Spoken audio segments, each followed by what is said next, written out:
ইউরোপের মাটিতে বাংলাদেশ গড়ল ইতিহাস। সান মেরিনোকে 2-1 গোলে হারিয়ে বাংলাদেশ জিতে নিল ম্যাচটি।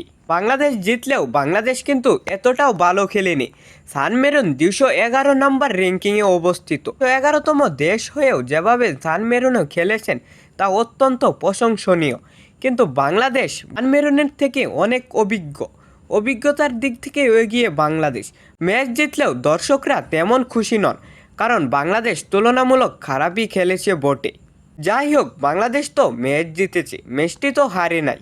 বাংলাদেশের আজ জয়ের নায়ক তপু বর্মন 19 মিনিটেই একটি অসাধারণ গোল করল। এতে খুশি বাংলাদেশের সকল দর্শক এবং বাংলাদেশ ফুটবল টিম। কিন্তু সেই খুশি দীর্ঘস্থায়ী হলো না।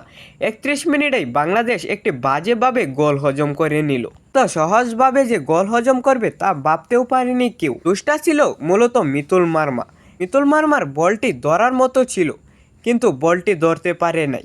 তার কারণে বাংলাদেশ একটি গোল খেয়েছে। এরপর হাফ টাইমের আগে কোনো দলই গোল করতে পারেনি।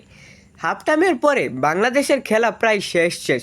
তখনই 86 মিনিটে তপু বর্মনের আর একটি গোল। বাংলাদেশ গেল 2-1 এগিয়ে। তারপর সান মেরিনো একের পর এক অ্যাটাক দিতেই থাকলো, কিন্তু গোল করতে পারল না।